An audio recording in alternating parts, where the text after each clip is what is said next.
ஐயா வணக்கம், நமஸ்காரம். பொதுவாக நாம் ஒரு இடத்துக்கு போகிறோம்னா ஒருத்தவங்க நம்மளை கேட்குற முதல் கேள்வி இதுவாக தான் இருக்கும். ஐயா வாங்க, யார் நீங்கள், எங்கிருந்து வரீங்க?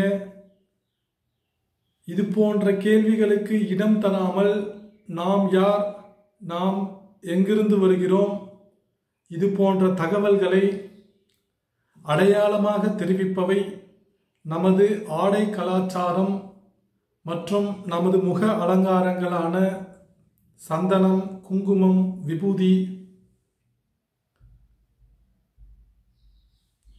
இப்படிப்பட்ட ஆடை கலாச்சாரத்திலே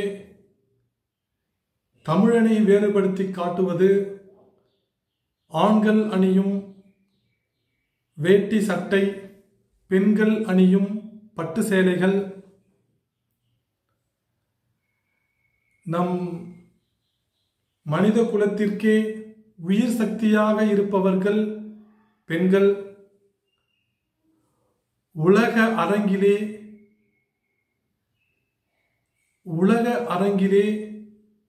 பெண்களை இந்திய பெண்களாக வேறுபடுத்தி காட்டுவது நம் இந்திய பெண்கள் அணியும் பட்டு சேலைகள்.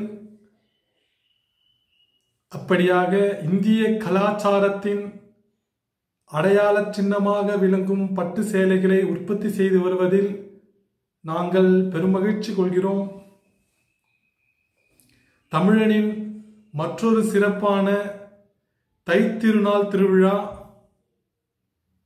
இது. தை 1ஆம் நாளான இன்று தமிழர் திருநாள் என்றும் கொண்டாடி மகிழ்கிறோம். இப்படி விளங்குகின்ற தமிழர் திருநாளில் தமிழர்களாகிய நாம் ஒவ்வொருவரும், ஆண்கள் அனைவரும்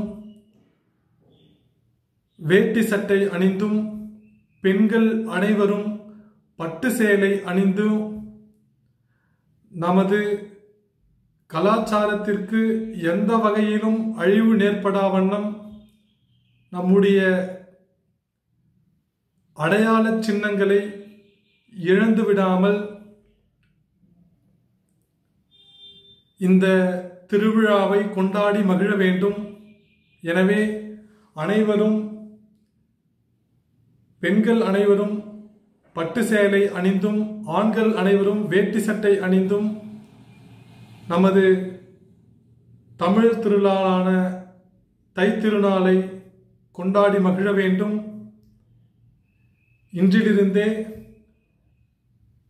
நமது பூமிக்கே உயிர் சக்தியாக விளங்குகின்ற ஆதவன் மகர திசையிலிருந்து உதயம் செய்யவிருக்கிறார். சாஸ்திரங்களிலே இந்நாள் உத்தராயண புண்ணிய காலத்தின் தொடக்க நாளாக கருதப்படுகிறது. இப்படிப்பட்ட சிறப்பு வாய்ந்த நன்னாளில் தங்கள் குடும்பத்தில் இருள் விலகி தடைகள் அகன்று சுபகாரியங்கள் அனைத்தும் தங்கு தடையின்றி நடைபெற எல்லாம் வல்ல உயிர் சக்தியான ஆதவனை பிரார்த்தித்துக் கொள்கிறேன். தங்கள் அனைவருக்கும் என் இனிய தைத்திருநாள், தமிழர் திருநாள் வாழ்த்துக்கள். மிக்க நன்றி. Gopinath silk and sarees, Arani. நன்றி.